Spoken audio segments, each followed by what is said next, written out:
Olá, novamente estamos aqui com o Bate-Papo com Quem Faz. Hoje estamos com uma pessoa que inspira muitas outras pessoas que estão ao seu redor.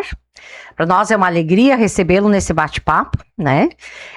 Queremos que o senhor assim nos fale quem o senhor é, o seu nome. Sim, eu sou Armin König, moro em Joinville. De formação, eu sou engenheiro mecânico e basicamente toda a minha vida profissional trabalhei na indústria e nos últimos 10 anos eu me dediquei mais precisamente no segmento de manutenção hospitalar. E assim, então, o senhor teve várias funções dentro dessa sua profissão, né? Sim, de tudo um pouco, desde trabalhar em turnos na fábrica até gerir equipes bem grandes, inclusive com experiências fora de Joinville. Eu, por alguns anos, eu gerenciei a fábrica da antiga Embraco, hoje chama Nidec, em Itaiópolis, enquanto a minha família permaneceu em Joinville. Eu vivia a semana inteira sozinho lá no Planalto, na cidade de Itaiópolis, gerenciando a fábrica. Depois que eu voltei de lá, trabalhei mais alguns anos na Embraco Joinville, e aí eu fui convidado a fazer parte do projeto China, porque a Embraco já tinha e ainda tem uma joint venture na China, e na época precisava se construir uma fábrica nova, porque a, a exemplo das grandes cidades, as cidades vão engolindo as fábricas que estão à volta. E lá em Pequim, onde era essa joint venture, não era diferente. A cidade foi engolindo a fábrica e a prefeitura exigiu então que a fábrica fosse levada para fora da cidade, para um novo distrito industrial. E assim foi feito. E então eu morei e trabalhei como expatriado por 4 anos na China, de 2005 até 2009. Inicialmente por 6 meses sozinho e depois por 3 anos e meio com a família. Então foi uma experiência bem legal, bem bacana de poder levar a família para um lugar tão longe, totalmente diferente em todos os aspectos, desde o alfabeto até a cultura e alimentação e modos e, enfim, uma realidade totalmente diferente que a gente vive aqui. Ah, então temos muito que conversar, né? Bate-papo com quem faz, espero que vocês ativem o nosso sininho, nos sigam nas redes sociais, porque esse assunto vai ser bem interessante hoje. Nos acompanhem aqui. Então, seu Armin, mas o senhor tem hoje, o que nos leva a conversar, o seu grande engajamento também com instituições sociais, com instituições diaconais, né? A partir de quando que surgiu isso? Porque o senhor vem de um segmento de engenharia, né? Sim. Mas hoje é bastante enganjado, então fala um pouquinho desse engajamento nessas organizações sociais. Sim. Eu sou luterano de berço, tanto do lado da minha mãe, família Hartmann, quanto do lado do meu pai, família König. As duas famílias sempre foram luteranas. E originalmente eu cresci no bairro Glória, então eu sou membro lá da Paróquia Cristo Redentor desde sempre. Só não fui batizado lá, mas fui confirmado, casei lá na igreja da Rua Jaú, e fiz parte da diretoria da Cristo Redentor antes de me mudar para a China. Bom, na China a gente ficou deslocado porque não há um incentivo do governo para que tenha igrejas e religiões. É permitido, mas é vigiado. Então, lá em Pequim, nós começamos a procurar onde é que a gente poderia congregar, Uhum. porque isso nos fazia falta. Tanto é que na época, a nossa filha mais velha, Thaís, precisava fazer o ensino confirmatório, Sim. e a internet já um pouco aos trancos e barrancos, mas a gente conseguiu fazer o ensino confirmatório da Thaís online. Então, Aham. ela Já naquela fala- época? falava de lá, mandava as tarefas, o pastor mandava daqui para lá e assim foi indo, Aham. até que então a gente veio exclusivamente da China aqui para a confirmação dela num outubro, né? Uhum. Então foi uma confirmanda à distância. Aham. E aí nós começamos a procurar e encontramos uma igreja batista, Uhum. e essa igreja batista era o que mais se assemelhava ao que nós também existiam católicos lá, mas a gente Aham. encontrou essa igreja batista Sim. e era o que mais se assemelhava ao que a gente queria. Uhum. E ele se reuniu então aos domingos de manhã num auditório, e para você ter uma ideia, você só podia entrar no auditório mediante a apresentação do seu passaporte, Uhum. provando que você era um estrangeiro. Sim. Então, eu, a esposa e as duas crianças, cada uma com o seu passaporte na mão, mostrando na porta para entrar. Para entrar na igreja. Não na igreja, No culto. no culto, No culto. era Aham. um auditório, né, que a Igreja Batista alugava, mas havia esse controle na porta. E esse controle era feito por quem? Por- Pelas A autoridades? gente não sabia Quem era direito quem quem ali? era quem, Aham. porque na China, naquela época, era muito difícil saber quem era quem, porque Aham. o Partido Comunista ele é muito capilarizado, ele é muito enraizado para dentro da sociedade. Aham. E então você não sabe quem é do partido ou quem não é. Mas a Aham. gente percebia assim que era muito capilarizado nas escolas, nos bairros, em todos os lugares. Uhum. Então alguém fazia esse controle na porta, muito educadamente, muito, Uhum. né, cordialmente, mas a gente não sabia quem era, Uhum. se eram as próprias pessoas da Igreja Batista que o governo exigia ou que era alguém do governo, a gente não sabia. Aham. Mas uma vez lá dentro, o culto era muito bacana, sempre com louvor, e cada domingo eles traziam um pregador diferente, normalmente pessoas pregadoras de Uhum. outros países. Uhum. E então, claro que tudo em língua inglesa, Aham. mas era muito bom. Então a gente voltava de lá sempre muito reconfortado, e com isso a gente não perdeu a conexão com a igreja. Uhum. Bom, ainda na China, nós vimos muita desigualdade social, porque naqueles idos de 2005, 2006, 2007, a China ainda estava muito numa fase migratória, Uhum. das pessoas vindo da roça Sim. para tentar a vida na cidade, porque havia toda essa invasão de capital estrangeiro, Aham. né, se juntando com as empresas chinesas para fomentar a industrialização. Então, muitas pessoas vinham da roça tentar a vida na cidade. Uhum. Mas claro que a vida não é igual e oferece as mesmas oportunidades para todos. Então, Uhum. alguns se davam bem e outros acabavam nas periferias da cidade. Uhum. E vocês têm que imaginar que Pequim é uma cidade do tamanho de São Paulo. E se em Sim. São Paulo você tem favelas, em Pequim você também tem favelas. Aham. E a Igreja Batista, ela fazia um trabalho voluntário nas periferias, Sim. principalmente um trabalho de educação.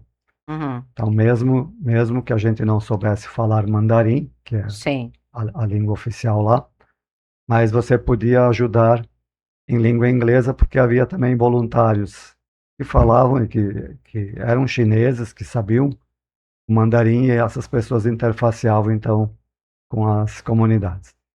E a gente via muita necessidade, assim, tanto de alimentação como de educação, de higiene principalmente, Aham. porque a higiene naquela época era algo muito crítico na China. Aham, as pessoas vinham da roça e elas não tinham hábitos urbanos, né? aham. Então elas precisavam aprender esse novo contexto. Sim. E lá, então, a gente começou a se envolver com um trabalho voluntário junto com a Igreja Batista. E a exemplo do Campos Verdejantes, nós também voluntariávamos lá aos sábados, Hum, porque durante a semana cada um estava no seu emprego e nas suas atividades. Então, aos sábados, a gente ia para o voluntariado. E normalmente era todo sábado, porque tinha muita coisa para fazer. Mas uhum. era muito gratificante e a gente voltou com isso, né? Voltou ao Brasil em 2009 com isso na cabeça, assim, de que nós precisávamos também fazer alguma coisa aqui no Brasil. Claro que você volta até que você se readapta ao país e à cidade e ao trabalho, demora um tempinho, mas aí então a partir de 2011 a gente novamente voltou ao trabalho voluntário.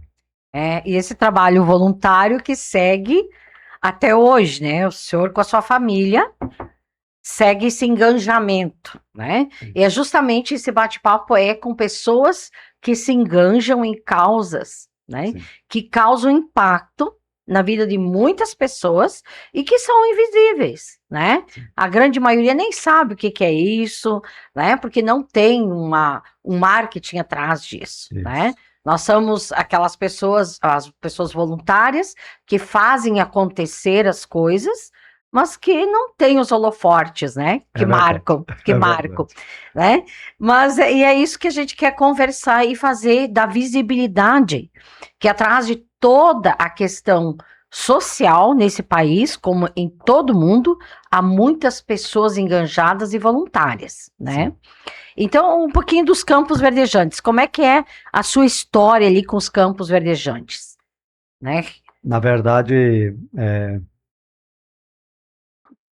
quem se engajou mais rapidamente foi a minha esposa, de volta na, na Redentor, lá no bairro Glória.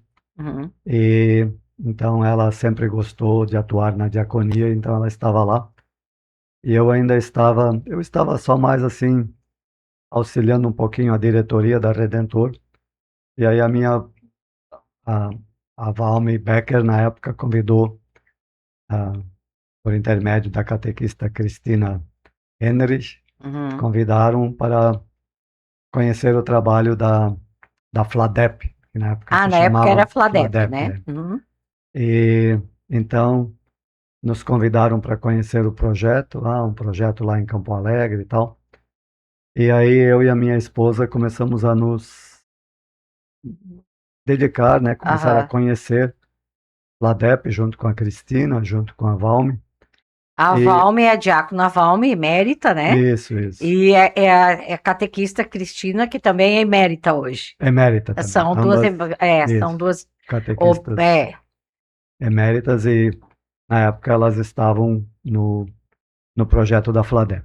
uhum. Então, eu, Armin e Maria Terezinha, minha esposa, nós estamos ligados à FLADEP e depois Ó, ao Campos Verdejantes desde 2011.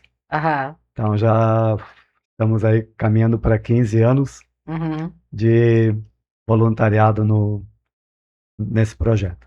Claro que muitas viagens, muitas idas e vindas a Campo Alegre, discutindo o que fazer e como fazer, porque o projeto ele é interessantíssimo do ponto de vista assim do que ele almeja, né, de aham, alcançar os filhos adultos, né, daqueles pais que não têm folga, porque quem tem um filho deficiente em casa, ele não tem folga. E quando ele uhum, quer uma folga, ou precisa tirar umas férias, ele tem que preparar toda uma estratégia com a família, com os amigos, com os vizinhos, para que ele possa sair uns dias e descansar e deixar o filho ou a filha bem, bem acomodado, bem cuidado. Então, o projeto ele é muito interessante nesse aspecto e isso nos chamou bastante atenção e a uhum. gente gostou. Então, nós estamos lá desde o começo, e aí em É. 2014, então deixamos de ser FLADEP e nos tornamos Instituto Luterano Campos Verdejantes a Sim, partir do momento que conseguimos o CNPJ. sim. Hoje ele está em construção, né? Sim, Esse projeto está em construção e atualmente o senhor é o vice-presidente, né? isso, Ele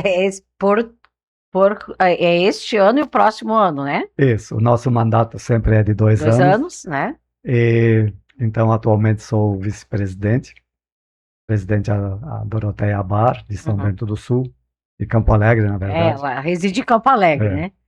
E então estou lá junto com a Doro, o Nivaldo e a Dori são os secretários, e o Nivaldo, desculpa, o É, Leonardo e o Gustavo são tesoureiros. os tesoureiros. E, então, para quem ainda não conhece o projeto, essas 6 pessoas, né, São os diretores. são os diretores e formam o núcleo duro, vamos chamar assim, do projeto. Claro que a gente tem tantos outros voluntários e apoiadores, e isso é Aham. muito importante, porque somente essas 6 pessoas também não dão conta de um projeto dessa magnitude. Então, ainda bem, graças ao bom Deus, que a gente tem todos esses voluntários para ajudar. Sim. E dentro desse contexto, também está seu engajamento com a questão das organizações de desenvolvimento sustentável, né? O senhor trouxe isso para dentro da diretoria, né, dos Campos Verdejantes, né? Isso. Então, o que que significa isso? Organizações de desenvolvimento sustentável, né? Então, Como isso acontece? isso. Para que a gente entenda isso um pouco melhor, nós precisamos voltar no tempo. Para quem já tem um pouco mais de idade, vai lembrar que em 1972 houve a Conferência de Estocolmo, na Suécia. Aham.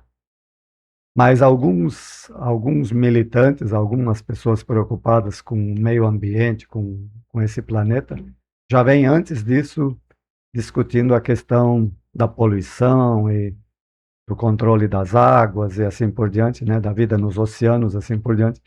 Mas enfim, assim um marco que se usa é a Conferência de Estocolmo em 1972. Uhum. Bom, isso caminhou e quem é do Brasil e também já tem um pouco mais de idade vai lembrar da, da Rio 92, Sim. da Eco 92, Do Collor. do Collor, foi bem na Uhum. época do Collor, Sim. a Eco 92. Então esse movimento ele foi crescendo e foi se firmando. E então isso, né, a gente foi vendo, precisamos cuidar das águas, precisamos cuidar do meio ambiente, precisamos buraco na camada de ozônio Sim. e poluição aí dos combustíveis fósseis e achar combustíveis renováveis e assim por diante. E isso desenvolveu uma série de pesquisas pelo mundo afora, né, e novos negócios. E o Brasil, se a gente pensar em termos de combustíveis, o Brasil é uma referência, assim, porque o etanol, hoje, todos os nossos automóveis podem usar etanol, né, que são carros flex, e o etanol hoje, então, ele já está na sua segunda geração, porque o etanol, vou falar um pouquinho do etanol Sim. especificamente, no etanol, na sua primeira fase, você esmagava a cana uma vez, né, tirava o caldo de cana para fazer o etanol, e esse bagaço era jogado fora. Aham. Hoje esse bagaço volta para o processo, ele é fermentado novamente com algumas enzimas, a palha da cana, tudo que está na roça da cana se aproveita, Sim. e aí a gente tem o que a gente chama de etanol da segunda geração. E Ah. isso permitiu extrair muito mais litros de etanol por tonelada de cana, Aham. né, juntando palha, folhas, bagaço, tudo da cana mais uma vez. Então a nossa produção de etanol hoje ela é maior Uhum. graças a toda essa pesquisa, todo esse desenvolvimento que a Embrapa fez. Bom, Isso é uma tecnologia brasileira, é então? uma tecnologia brasileira Aham, e é um marco, né, para a nossa indústria. E claro que esse é só um dos combustíveis renováveis, né, o sim. etanol. E a gente ainda poderia falar de biomassa, enfim, nós poderíamos ficar aqui uma manhã toda falando Conversando só sobre isso. sobre E combustíveis para nós está renováveis. sendo bem interessante, que eu estou tomando uma aula aqui, isso, não sabia desse etanol de segunda Isso, geração, sim, né? sim. Para mim está sendo muito bom e creio que para as pessoas que nos acompanham na rede social também. É, Então, sempre ali, ative o nosso sininho, nos siga nas redes sociais, que aqui tem papo bom, né, seu Armin? Vamos isso. lá. Bom, então, como eu falei, 1972, 92, e aí foi vindo. E então, em 2015, a ONU, né? Claro que isso sempre foi puxado pela ONU. Sim. Em 2015, a ONU reuniu os 193 Estados-membros e propôs, então, uma algo mais concreto, porque até ali existiam. A gente teria que voltar um pouquinho. Na virada do milênio, ali, 99 para 2000, a ONU lançou o que se chamou de Agenda do Milênio. Aham. E então, inicialmente eram 8 ODMs, Uhum. 8 Objetivos de Desenvolvimento do Milênio, né? Uhum. E aí, com o passar dos anos, foi se vendo que aquilo não era o suficiente. E aí, em Sim. 2015, então, a ONU fez um trabalho muito mais ampliado, com os seus 193 países membros, Uhum. e todo mundo se comprometeu, e foi, então, assinado o que a gente conhece hoje por Agenda 2030. Uhum. E o Brasil também é um signatário. Aham. Então, inicialmente ela foi chamada de Agenda pós 2015, porque Aham. 2015 foi um ano bem marcante, assim. Mas aí, essa agenda depois acabou ficando conhecida por Agenda 2030. Por quê? Porque a partir de 2015 haveria um esforço para que em 15 anos, ou seja, até 2030, a gente conseguisse dar uma mudada séria no mundo. Então 2015 marca metas, que finalmente Isso, foi estabelecido isso. metas, né? Porque esses objetivos do milênio, eles Uhum. eram mais de conscientização e mais Sim. voltados para as empresas e para as pessoas físicas. Aham. Mas a Agenda 2030, ela ampliou e ela virou também, ela incluiu as instituições, ou seja, Sim. as 3 esferas governamentais, Uhum. municípios, estados e países. Sim. E aí essa agenda, ela tem então 17 objetivos. Uhum. E quando você pensa num objetivo, ele tem que ter começo, meio e fim. Sim. Então, um objetivo de desenvolvimento sustentável, ele significa que eu preciso ter ele bem escrito, né, saber o Aham. que é, escrever, né, o que eu espero, né?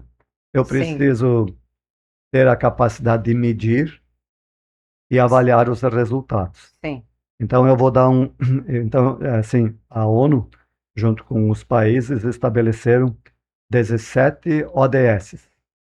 ODS vem de Objetivo de Desenvolvimento Sustentável. Uhum. Então, estabeleceu-se para o mundo inteiro 17 ODS. Uhum. E isso está baseado em esses 17 ODS, vêm de 5 pilares, que Aham. são pessoas, planeta, prosperidade, paz e parcerias. Então, desses cinco pilares saem esses 17 objetivos. 17 objetivos. Aham. E o objetivo ele tem que ser mensurável e a gente precisa enxergar ou perceber o impacto, Aham. né? E para quem nos ouve, para quem nos assiste, é Uhum. importante definir o que diferencia uma campanha de um objetivo, Aham. né? Então, por exemplo, ah, lá na, lá na minha igreja, ou lá na minha, no meu círculo de amigos, ou na minha associação de moradores, ou lá na minha empresa, nós queremos distribuir cestas básicas no Natal. Hum. Ótimo, muito bom, perfeito. A visão de querer ajudar outras pessoas, de ajudar quem está mais necessitado, perfeito. Mas distribuir cestas básicas não é um ODS, Ah, é uma campanha. é uma campanha, É uma campanha. né? Porque o ODS vai te perguntar, tá, e como você, com essa distribuição das cestas básicas, como é que você assegurou o desenvolvimento sustentável? Uhum. Não tem como responder. Aham. Como é que você mediu, né? Que impacto isso trouxe? Trouxe um impacto, claro, trouxe um impacto momentâneo, Sim. né? Mas o que em contrapartida poderia ser um objetivo de desenvolvimento sustentável? Por exemplo, na sua comunidade, no seu bairro, você e os seus amigos, a sua equipe, construir uma horta comunitária. Porque nessa horta comunitária você pode medir quantos quilos de alimento você conseguiu coletar ou colher todos os meses. Aqueles quilos de alimentos beneficiaram quantas pessoas, Aham. né? As teve educação junto, claro, pode ter educação junto, que é ensinar as pessoas a ter uma própria hortinha em casa, Aham. né? Saber plantar um repolho, uma couve, alguns temperos, né?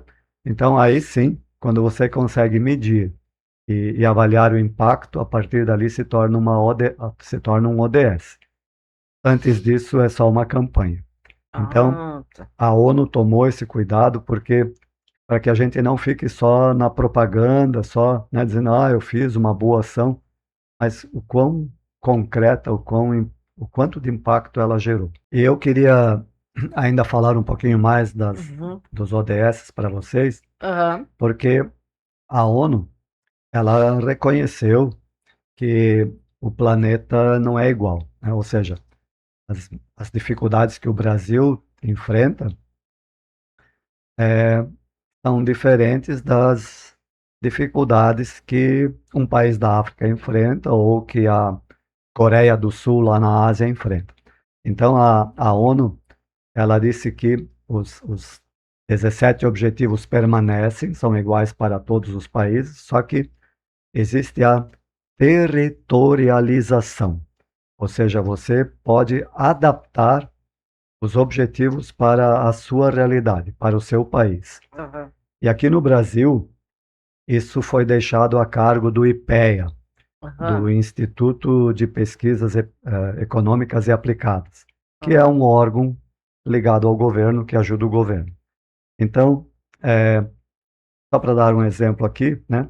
Se a gente pega o ODS 3, que é saúde e bem-estar, o governo brasileiro, né, junto com o IPEA, colocou lá, porque dentro de cada ODS, então você tem subitens, né, metas Sim. e subobjetivos, né, para atingir aquele objetivo principal. Então, dentro de saúde, saúde e bem-estar, que é o ODS 3, Sim. aqui no Brasil, um dos subitens, uma das frentes é fortalecimento do SUS. Uhum. Então, se você pegar o objetivo 3, saúde e bem-estar, e comparar com, por exemplo, com a Alemanha, eu não sei dizer o que o governo alemão definiu lá dentro de saúde e bem-estar, Aham. mas com certeza eles também têm as suas prioridades lá. Mas para nós, um dos objetivos aqui é fortalecimento do SUS. Sim. Muita gente fala mal do SUS, porque não conhece a fundo o trabalho que o SUS faz. Claro que tem problemas políticos, tem corrupção, tem sumiço de dinheiro, tem, né, tem várias coisas aí. Mas são poucos os países que têm um, um modelo tão abrangente de saúde coletiva como nós temos. Uhum. Então, para quem fala mal do SUS, eu recomendo que se aprofunde. E tome conhecimento conhecimento e vá conhecer o seu postinho do bairro, né? Eu estive recentemente, levei uma pessoa no posto de saúde lá em Joinville, totalmente SUS, e a pessoa, esperei ela ser atendida, Uhum. e ao final, levei a pessoa para casa e ela saiu com uma mão cheia de comprimidos, De medicamentos. de medicamentos. E eu Uhum. disse, mas da onde é que você conseguiu esses comprimidos? Não, porque eu fui triado, eu fui atendido, a médica me avaliou, me receitou esses medicamentos e aqui na própria farmácia Eu já levei já meu levei medicamento. o medicamento para casa. Uhum. Então, assim, quer a gente goste ou não, né? Mas se a gente pegar um país rico, muito dinheiro, os Estados Unidos da América, eles não têm isso. Não. Os Não. Estados Unidos da América não têm SUS e normalmente quando a pessoa precisa de um atendimento, ela vai nos fundos, né, na parte lá no final, no fundo da farmácia, porque a própria farmácia que providencia um médico ou um farmacêutico mais experiente para te atender, porque você não tem esse sistema de saúde lá e custa muito caro. Qualquer coisa que você precise de saúde nos Estados Unidos custa uma fábula. Então, são um país rico, mas não tem um modelo de saúde coletiva tão bacana, tão abrangente como nós temos. Uhum. Bom, além do fortalecimento do SUS, dentro desse objetivo 3, o governo brasileiro também colocou a redução da mortalidade materna, porque a gente sabe que ainda acontece de que mães falecem no parto. Sim. E combate a doenças tropicais. Claro, nós somos um país quente. Um país quente, um país continental. Continental, né? Dengue, chikungunya e outras doenças tropicais nos afetam, então o foco está aí. E também dizer para vocês que o Brasil ele é diferenciado nos ODS. Como assim? Todos os países seguem 17 ODS e nós temos 18. Ué, 18 por quê? Bem interessante isso, porque não sei se todos vocês sabem, mas nós não somos um país de pele branca. Nós até achamos que nós somos um país de pele branca. Sim. Mas 56% da nossa população ela é parda ou negra. Uhum. Então aqui no sul do Brasil a gente não percebe isso tanto por causa da imigração e da colonização europeia. Mas o Brasil 56% da sua população são pardos ou negros. Né? Uhum. Então, como a maioria, né, porque isso já é mais da metade, como a maioria das pessoas tem pele mais escura, isso ao longo de toda a nossa história, e a gente precisa voltar lá na escravidão e né, tudo que aconteceu, o Brasil sempre sofreu com o racismo, e até hoje nós sofremos com o racismo. Uhum. Então, o governo brasileiro entendeu que precisaria ter um 18º ODS. Uhum. E esse 18º ODS, ele se chama Igualdade Étnico-Racial. Uhum. Ou seja, são ações que vão, né, ao encontro de que a gente desmonte cada vez mais essa questão do racismo. Ou seja, nós de pele branca e com as pessoas de pele mais escura, nós precisamos conviver juntos e bem. Uhum. E existem, todas as pessoas são importantes, não importa a cor da pele que elas têm. Então o governo brasileiro propôs isso na ONU em 2023, isso foi aceito, mas a ONU também entendeu que isso seria um ODS. É uma particularidade do Brasil. Particularidade do Brasil. Uhum. Então o Brasil tem esse 18º ODS. Então quando vocês verem porque o movimento ODS ele tem vários ícones que tratam de cada um dos ODS. Aham. E quando você vê o movimento ODS Brasil, você vai encontrar esse 18º 18º. ícone lá, que é o ODS da Aham. igualdade étnico-racial. Então, desde 2023. Bom, eu ainda esqueci de falar, mas eu queria falar. Então esse negócio de movimento ODS, isso fica por conta, corre solto? Não. Como eu falei, isso ficou mais forte, né, com a Agenda 2030, a partir de 2015, com esse compromisso dos 193 países. E então, em 2016, o decreto número 8.892 do governo federal de 2016, ele então instituiu o que a gente conhece por CNODS, né? O CNODS é a Comissão Nacional dos Objetivos do Desenvolvimento Sustentável. Aham. Então, essa comissão nacional, ela olha isso a nível de Brasil. E aí foram estabelecidos os comitês estaduais. Uhum.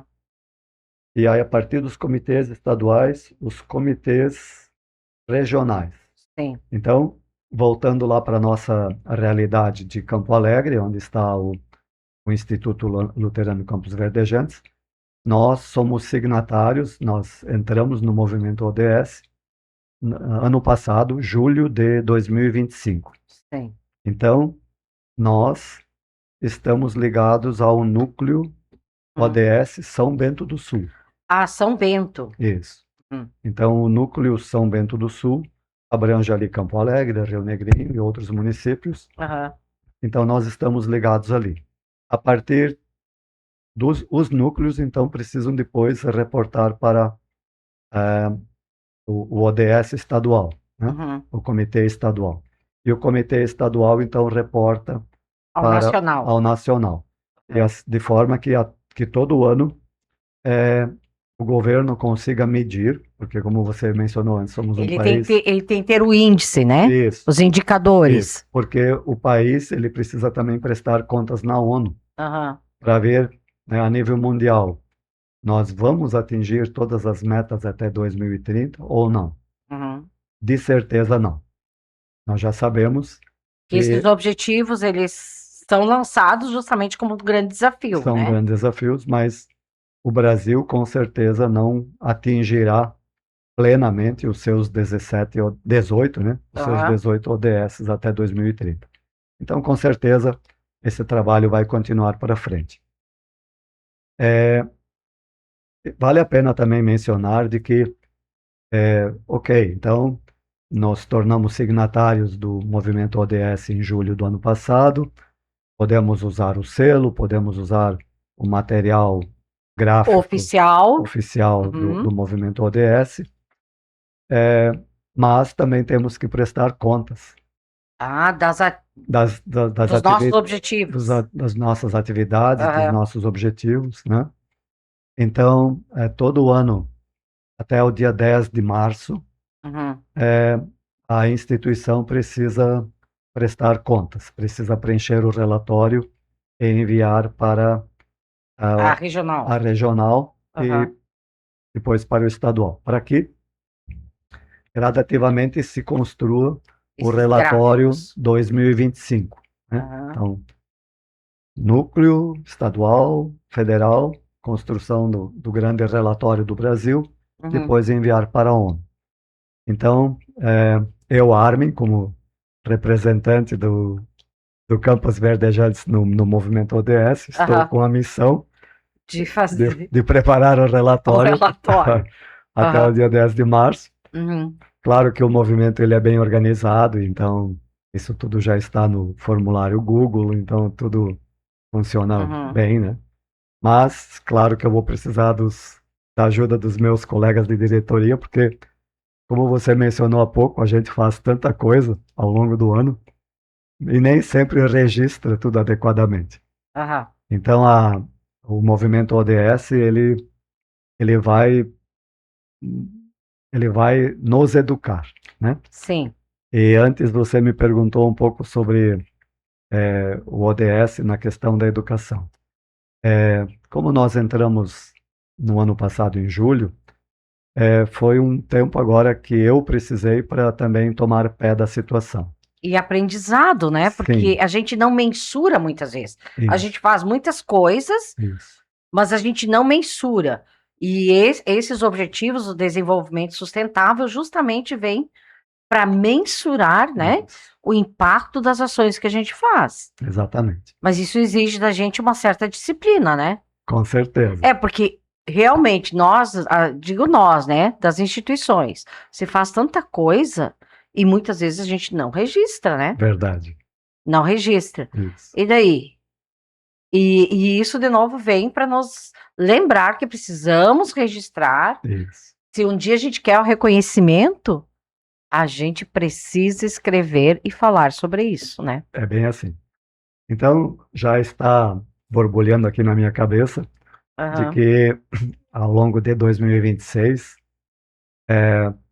começar aqui pelos meus colegas de diretoria, preciso fazer uma aula De ODS. de ODS. Porque eu tô tomando uma aula de ODS aqui, nem sabia que é Objetivos de Desenvolvimento Sustentável, né? E para isso entrar dentro das instituições, o que que isso vai significar, né? Então, eu preciso fazer isso com os meus colegas diretores para que eles entendam o que é exatamente um objetivo de desenvolvimento sustentável. Uhum. E claro que nós, enquanto instituto, nós não abarcamos ou abraçamos os 17 objetivos. 18, né? Os 18, 18 objetivos do Brasil.